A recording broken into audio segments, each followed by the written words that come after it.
Hello everyone.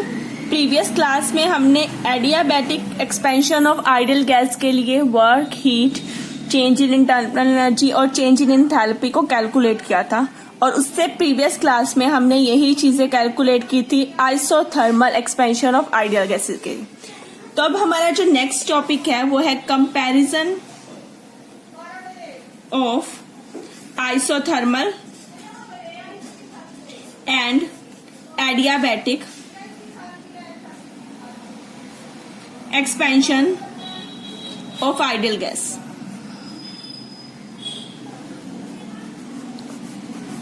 दोनों processes को हम वन बाय वन कैलकुलेट कर चुके हैं। सबसे पहले हमने आइसोथर्मल एक्सपेंशन किया था आइडियल गैस का, उसके बाद हमने एडियाबैटिक एक्सपेंशन किया था आइडियल गैस का। जब हमने लास्ट लेक्चर में एडियाबैटिक एक्सपेंशन किया था तो हमने एक प्रेशर वॉल्यूम में रिलेशनशिप निकाला था, that is PV raise to power gamma is equal to constant. ये था एडियाबैटिक एक्सपेंशन में। जब हमने एडियाबैटिक प्रोसेस किया था तब हमारे पास ये आया था फॉर रिवर्सिबल प्रोसेस।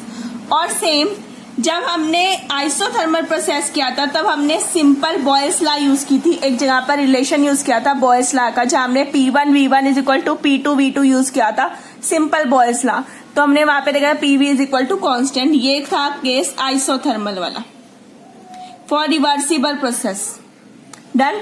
तो हमारे पास एक आ गया PV raise to power gamma is equal to constant and एक आ गया PV is equal to constant. What is gamma? हमें पता है गामा क्या है, एक तरह की रेशियो है CP/CV। What is CP? Heat capacity at constant pressure. And what is CV? CV is heat capacity at constant volume. Done. हमने पहले ये भी पढ़ा था CP is greater then CV। हमें पता है CP की वैल्यू CV से ग्रेटर आती है, तभी तो इन दोनों का जो माइनस करते हैं तो CP minus CV is equal to R। तो कितना एक्स्ट्रा होता है? वो R एक्स्ट्रा होता है। दैट मीन्स हम यहाँ से कहते हैं अगर ये वैल्यू बढ़ी है इसकी कंपैरिजन में तो that means gamma is greater than 1। Gamma की वैल्यू यूनिटी क्या आ जाएगी? बड़ी। डन। अगर हम बात करें increase in volume for given decrease in pressure, अगर मैं प्रेशर को डिक्रीज करूं तो वॉल्यूम क्या आ जाएगी? इंक्रीज होएगी। हम कहते हैं ना कि बाहर का प्रेशर कम है तो वॉल्यूम क्या आएगी? बढ़ती जाएगी। तो with increase of pressure for given decrease in pressure, volume का इंक्रीज होना और प्रेशर का डिक्रीज होना। एडियाबैटिक में क्या हो जाएगा? कम as compare to isothermal because gamma is greater than 1।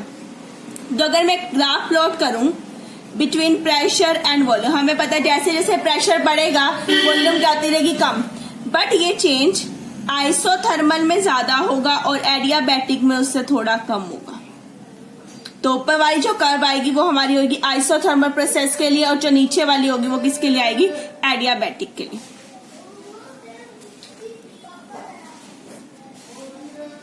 Done. तो यहाँ पर हमारे पास एक प्रेशर वॉल्यूम कर्व आ गई which is steeper for adiabatic than isothermal. Exam में कई बार पूछा जाता है किसकी कर्व ज्यादा बड़ी आएगी किसकी कम आएगी। अगर हम वर्क निकाले, व्हाट इज वर्क होता है प्रेशर वॉल्यूम एरिया। तो वो देखो आप आइसोथर्मल का ज्यादा होगा एज कंपेयर टू एडियाबैटिक। तो अगर मैं आइसोथर्मल का निकालू तो ये आएगा मेरा आइसोथर्मल का पूरा। डन। और अगर मैं एडियाबैटिक का निकालू तो वो नीचे वाला एरिया आ जाएगा। डन। ऊपर वाला एरिया सिर्फ किसका है? हमारा आइसोथर्मल का। नीचे वाला सारा एरिया किसका आ जाएगा? एडियाबैटिक का। तो जो आइसोथर्मल का वर्क क्या हो गया? ज्यादा, क्योंकि एरिया क्या है? ज्यादा। और एडियाबैटिक का वर्क क्या हो गया? कम, बिकॉज उसमें जो एरिया ऑब्टेन हुआ वो क्या है? कम। इसी चीज को हम अल्टरनेट वे से भी देख सकते हैं। कैसे? हमारे पास आइसोथर्मल की बात करें, अल्टरनेटिव मेथड है। आइसोथर्मल में क्या है हमारे पास? PV is equal to constant. अगर मैं इसको डिफरेंशिएट कर दूं तो क्या आ जाएगा? PdV, वन प्रोडक्ट है ना, वन टाइम इसको कांस्टेंट रखो, इसको डिफरेंशिएट करो, प्लस सेकंड टाइम इसको कांस्टेंट रखो V को और P का डिफरेंशिएट करो। तो PdV plus VdP is equal to constant, क्योंकि वो जीरो है तो कांस्टेंट है तो उसका डिफरेंशिएशन क्या आ जाएगा? 0। डन। हमारे पास ये आ गया। तो मैं इसे ऐसे कुछ लिख सकती हूँ dP/dV is equal to minus PV। आप एक टर्म को उधर लेके जाओ, जैसे VdP is equal to minus PdV आ जाएगा, फिर dV को नीचे ले आओ तो ये हमारे पास ही आ गया। तो mark it as equation number 1। Clear? अब फॉर एडियाबैटिक ले लो। अब एडियाबैटिक के लिए मेरे पास क्या है, PV raise to power gamma is equal to constant. Again इसको डिफरेंशिएट करो। जब डिफरेंशिएट करेंगे, अगर हम सबसे पहले इसका करेंगे तो हमारे पास आ जाएगा पी, बी का करते हैं तो गामा बाहर, बी की पावर एक कम, गामा -1 डी बी प्लस, अब बी की पावर गामा वाला कांस्टेंट और पी का करेंगे तो D P is equal to 0। Done. अब इसको थ्रू आउट डिवाइड कर दो b की पावर गामा -1 से। जब हम इसे थ्रू आउट b की पावर गामा -1 से डिवाइड करेंगे तो इधर से ये टर्म कट जाएगी, हमारे पास आएगा गामा p dv प्लस इधर जब करेंगे तो हमारे पास एक पावर बचेगी यानी v dp which is equal to 0। Again v dp is equal to minus gamma p dv, फिर से dp बाई dv निकाल लो, minus gamma p by v। ये आ गया सेकेंड। ये किसके लिए आया हमारा, for isothermal, this is for adiabatic. 1 और 2 इक्वेशन आ गई हमारे पास। ये चीज हमने पहले भी किया है, यही वाला हमने सेम किया था जब हमने पीछे आइसोथर्मल निकाला था, और एडियाबैटिक प्रोसेस में हमने ये वाला डिफरेंशिएशन किया हुआ है। डन। अगर अब हम इन दोनों की रेशियो ले लें 1/2 रेशियो लें तो ऊपर लेते हैं हम स्लोप ऑफ एडियाबैटिक, ऊपर ले लो एडियाबैटिक का और नीचे ले लो स्लोप आइसोथर्मल कर्व का।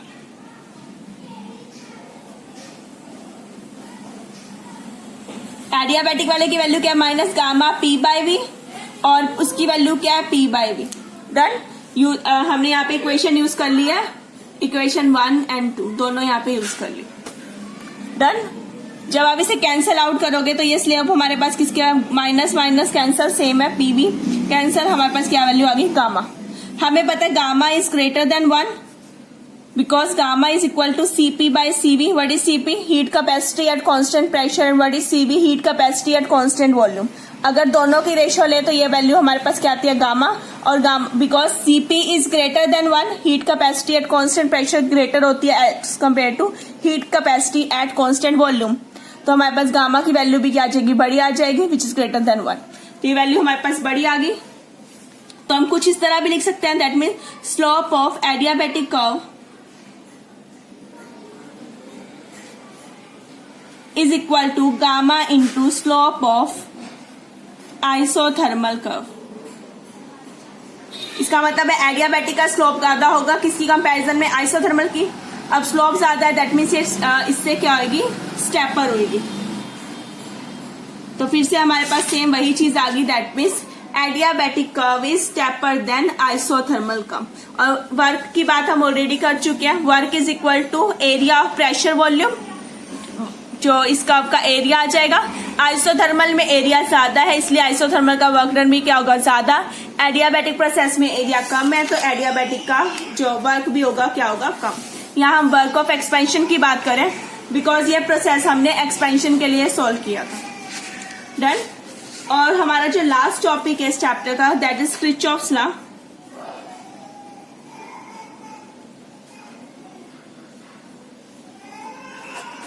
Kirchhoff's equation as such mention नहीं है बट कई बार पूछ लिया जाता है, what is Kirchhoff's equation. Kirchhoff's equation की बात करते हैं तो हमें पता है, स्टार्ट करने से पहले हमें पता है कि जब भी एक रिएक्शन में हीट अब्सॉर्ब होएगी या इवॉल्व होएगी वो डिपेंड करता है टेम्परेचर पे। जिस टेम्परेचर पे रिएक्शन कैरी की गई है उसी पे डिपेंड करेगी कि रिएक्शन में हीट अब्सॉर्ब होएगी या रिएक्शन से हीट इवॉल्व होएगी। इसी का रिलेशन हमें दिया था किरचॉफ्स ने 1858 में, जिसे हम कहते हैं किरचॉफ्स इक्वेशन। किरचॉफ्स इक्वेशन को हम दो पार्ट्स में सोल्व करेंगे, first case for constant pressure and second case for constant volume. First case is case 1 for constant pressure, means हम एक रिएक्शन लेंगे बट उस रिएक्शन में जो प्रेशर होगा वो हमारा क्या होगा, constant. Let the reaction is A changes into B, तो ए हमारा क्या हो गया, reactant, and changes into B, B is product. Done. अब यहाँ पर हम किसकी बात कर रहे हैं, हीट की। हीट क्या आ जाएगा हमारे पास, चेंज इन एंथैल्पी की टर्म्स पे, तो रिएक्टेंट की एंथैल्पी क्या होगी, HA, और प्रोडक्ट की एंथैल्पी क्या होगी, HP। We know that change in enthalpy is H2 minus H1। अब यहाँ 2 1 तो नहीं है पर B और A है, तो यहाँ पे क्या आ जाएगा, HB minus HA, means enthalpy of product minus enthalpy of reactant. Done. अब हमारे पास एक रिएक्शन आ गई, delta H is equal to HB minus HA। अब इसे डिफरेंशिएट करते हैं विद रिस्पेक्ट टू टेम्परेचर। हमें पता है this is a factor of temperature, तो हम इसे टेम्परेचर के रिस्पेक्ट में क्या करें, डिफरेंशिएट। तो ये आ जाएगा हमारे पास curly H by curly T at constant B, क्योंकि हमने स्टार्टिंग से ही प्रेशर को क्या किया, कांस्टेंट किया, विच इज इक्वल टू, ऐसे इसका डिफरेंशिएशन हो जाएगा, that is curly H B by curly T at constant P minus curly H A by curly T at constant P. Done. Mark it as equation number 1। Clear. Now what is curly H by curly T at constant P. हमें पता है change in enthalpy with respect to temperature at constant pressure is heat capacity at constant pressure. Done. We already know that. तो ऐसे ही जब मैं H B की बात करूंगी तो ये क्या बन जाएगा, CP of B, heat capacity of B, और जब मैं ए की बात करूंगी तो ये किसकी बात क्या बन जाएगा, हीट कैपेसिटी एट ए। डन। तो इसे हम यूज कर सकते हैं in equation 1। Use this in equation 1। जब हम इसे इक्वेशन 1 में पुट करेंगे तो हमारे पास क्या आ जाएगा, curly delta H by curly T at constant P, pressure constant. ये टर्म हमारी क्या बन गई, सीपी बी, और ये क्या बन गई, सीपी ए। तो ये आ जाएगा CP heat capacity for B minus CP a heat capacity for A. What is B minus A. B minus A क्या है, एक तरह का चेंज, तो उस चेंज को हम डेल्टा से रिप्रेजेंट करते हैं, तो हम इसे भी लिख सकते हैं डेल्टा ऑफ सीपी, यानी ये किसका चेंज आ गया, heat capacity at constant pressure का change, which is equal to curly H upon curly T at constant. Done. अब हम यहां तक अभी हम स्मॉल डिफरेंस की बात कर रहे थे। मान लो मैं रिएक्शन को फुल आउट पूरे उसके लिए ले लेती हूँ, फॉर होल द रिएक्शन, तो हमारे पास लार्ज प्रोसेस के लिए क्या आ जाएगा, change H changes from H2 to H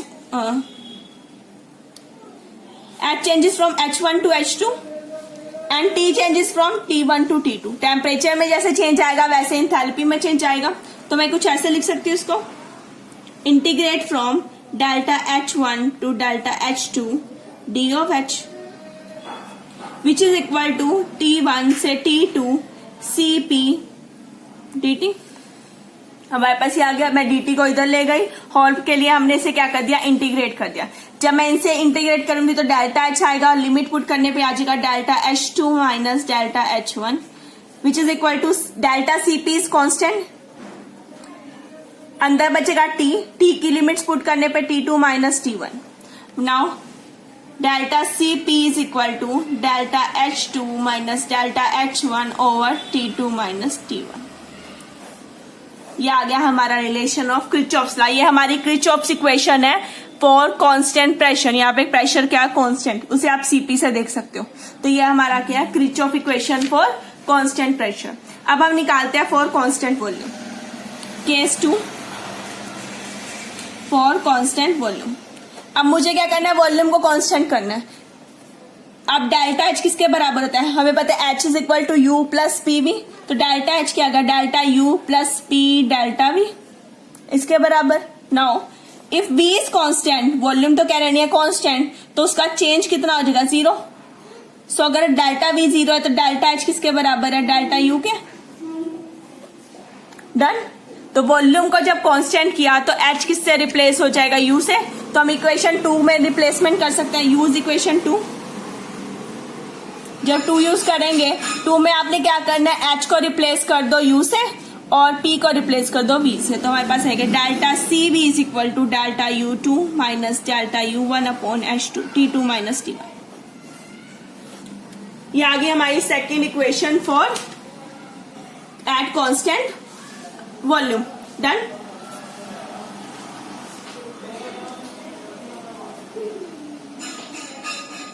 तो इसे हम डिफाइन कैसे कर सकते हैं, change in heat for a reaction at constant pressure for every change in every degree change in temperature is equal to change in heat capacity at constant pressure. यहाँ पे हम प्रेशर की बात करते हैं। सेम इसकी बात करें तो यहाँ पर हमारे पास क्या दिखा, change in heat of reaction at constant volume for every degree change in temperature is equal to change in heat capacity at constant volume। यहाँ पे एंथैल्पी है, यहाँ एनर्जी है, यहाँ पे प्रेशर चेंज है और यहाँ पर वॉल्यूम का कांस्टेंट है। डन।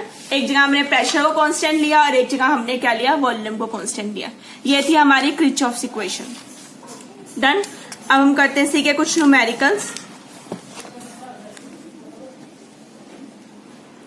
एडियाबैटिक का फॉर्मूला, जब हमने आइसोथर्मल प्रोसेस किया था तो हमने उसका न्यूमेरिकल किए थे, उसके फॉर्मूले को यूज करके। एडियाबैटिक के भी हम कुछ न्यूमेरिकल करते हैं। एडियाबैटिक का हमारे पास न्यूमेरिकल है, अनसॉल्व न्यूमेरिकल।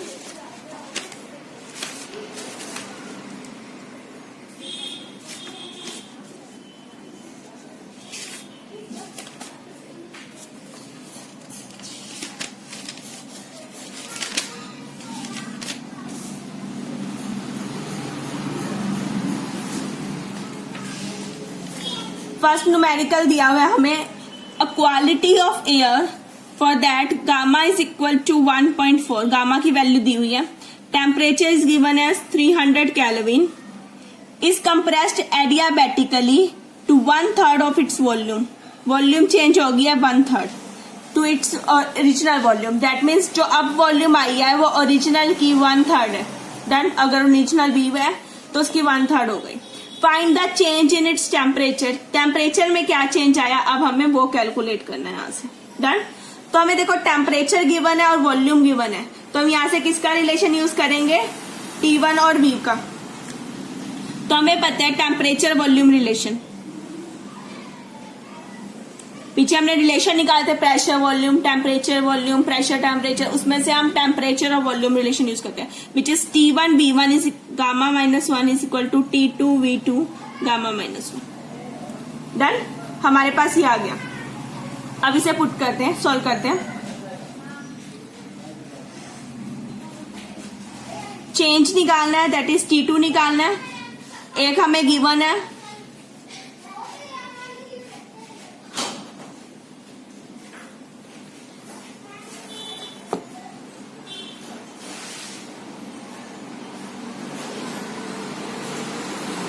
पहले मैं इसे इस तरह से सॉल्व करके लिख रही हूँ, बिकॉज मुझे T2 निकालना है, तो मैं इसे लिख रही हूँ T1 into V1 by V2 raise to power gamma -1 solve करके, ताकि इजिली मैं पुट कर सकूं। T2 निकालना है, T1 की वैल्यू जो मुझे गिवन है दैट मीन्स 300, वो मैंने पुट कर दी। V1 यानी इनिशियल वॉल्यूम मैंने V लिया, वो ले लिया, अपॉन V2 है। V2 इज V बाय 3, तो V नीचे आ गया, 3 ऊपर आ गया। डन। और ऊपर है गामा -1, गामा इज 1.4 -1, तो मेरे पास T2 आ जाएगा 300 इंटू 3 रेज टू पावर, जब सॉल्व करोगे तो आ जाएगा 0.4। डन। अब इसे सॉल्व करना है 3 की पावर 0.4 को, तो हम इसका लॉग ले लेते हैं, तो आ जाएगा हमारे पास लॉग ऑफ T2, बाद में एंटी लॉग ले लेंगे। 300 अलग, लॉग की प्रॉपर्टी या प्रोडक्ट होगा तो उनका प्लस में हो जाएगा, पावर होगी तो वो आगे आ जाएगी, तो ये प्लस लॉग 300 प्लस 0.4 आगे आ गया, लॉग ऑफ 3। डन। अब हम लॉग 300 सॉल्व करते हैं, तो 300 जब आप सॉल्व करोगे तो इसकी वैल्यू होती है 2.4771 प्लस 0.4। लॉग 3 सॉल्व करोगे बिल्कुल सेम वैल्यू आएगी, यहाँ 3 था तो 2 आ गया, यहाँ पे एक ही वैल्यू है तो 0.4771। डन। ये आ गया हमारे पास, इज इक्वल टू T2। अब लॉग को खत्म करना है, बिकॉज मुझे सिर्फ T2 की वैल्यू चाहिए, तो मैं एंटी लॉग ले लूंगी, इसका एंटी लॉग ले लेंगे, तो हमारे पास T2 किसके बराबर आ गया, एंटी लॉग ऑफ 2.6679। मैंने अंदर वाले को सॉल्व किया, जब आप इसका एंटी लॉग लोगे तो हमारे पास जो आंसर आएगा वो आएगा 4.655 इंटू 10 रेज टू पावर 2। ये वाली पावर ऊपर 10 की पावर में चली जाती है, यहाँ पे जो नंबर होता है इसका एंटी लॉग लेके ये सॉल्व कर लिया, और जब इसे सॉल्व करोगे तो 465.5 की। डन। तो हमारे पास ये आ गया, ये हमारा फर्स्ट अनसॉल्व न्यूमेरिकल था इसका। क्लियर।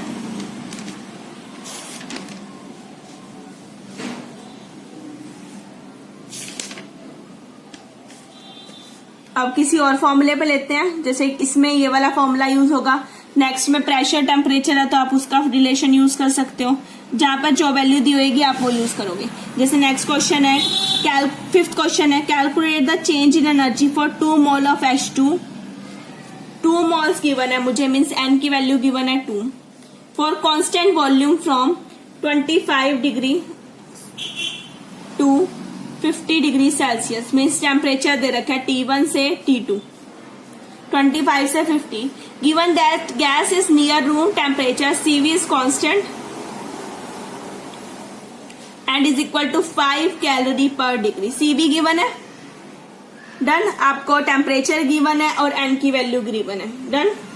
तो आपको चेंज निकालना है, यहाँ पर चेंज इन एनर्जी यानी DU निकालना है। जब हमने एडियाबैटिक की बात की थी तो DU का हमारे पास CV DT भी था एक, डन। बट यहाँ पे नंबर ऑफ मोल्स 1 नहीं है, वहां पे हमने जब नंबर ऑफ मोल्स 1 लिए थे तब हमारे पास ये रिलेशन आया था। अब हमारे पास क्या है, नंबर ऑफ मोल्स ज्यादा है तो यहाँ पर N आ जाएगा, डन। पुट करो, चेंज निकालना है। N की वैल्यू है 2, CV इज 5 इंटू DT है चेंज 50 माइनस 25। आप प्लस 273 करके भी निकाल सकते हो, उस केस में भी डिफरेंस तो हमेशा सेम ही आएगा, चाहे प्लस 273 करके निकालो चाहे सिंपल निकालो। 25 इंटू 5 125 इंटू 2 दैट इज 250। तो आंसर आ गया हमारे पास 250 आवर्स। आप इस तरह से भी इसे कैलकुलेट कर सकते हो।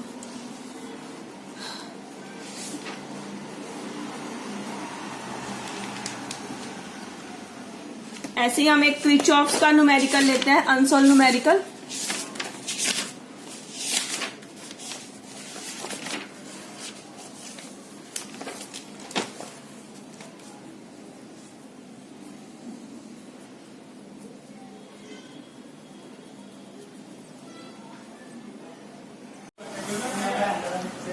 क्रिचॉफ्स का हमारे पास फर्स्ट अनसोल्व न्यूमेरिकल है।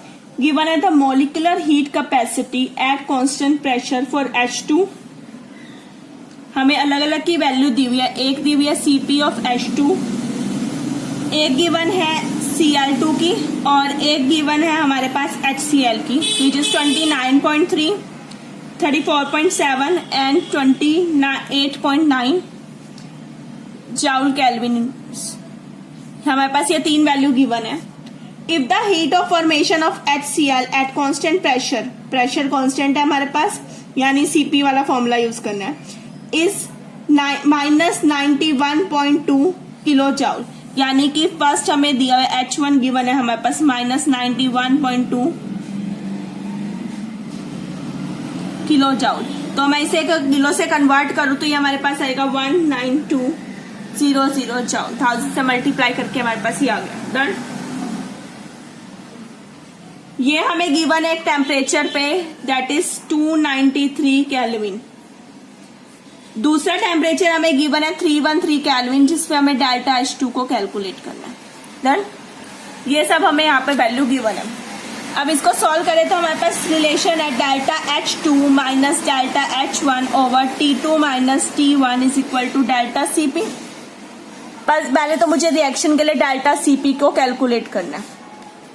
अब डेल्टा Cp क्या है, रिएक्शन देखो HCl बन रहा है फ्रॉम H2 टू Cl2, तो ये रिएक्शन हो जाएगी half of H2 plus half of Cl2 changes into 1 mole of HCl, done. तो ये हमारा प्रोडक्ट है, ये हमारे रिएक्टेंट है, तो हम प्रोडक्ट की वैल्यू ले लेते हैं माइनस रिएक्टेंट की वैल्यू। बट यहाँ रिएक्टेंट हाफ यूज है, हमें फुल की वैल्यू गिवन है तो हम उसका क्या कर लेंगे, हाफ कर लेंगे। तो अब यहाँ से हम निकालते हैं डेल्टा Cp, वो किसके बराबर आ जाएगी, Cp of HCl minus half of Cp of H2 minus half of Cp of Cl2। यहाँ पे हमारे पास 2 रिएक्टेंट है, दोनों हाफ हो गए। तो डेल्टा Cp ले लो, HCl की value as such that is 28.9 minus half लेना है 29.3 का और 34.7 का। जब आप इसे सॉल्व करोगे तो हमारे पास आएगा 28.9 माइनस 14.65 माइनस 17.35, और जब इसे सॉल्व करेंगे तो माइनस 3.1 आ जाएगी डेल्टा Cp की value. Joule kelvin inverse mole inverse for 1 mole, done. हमारे पास ये आ गया।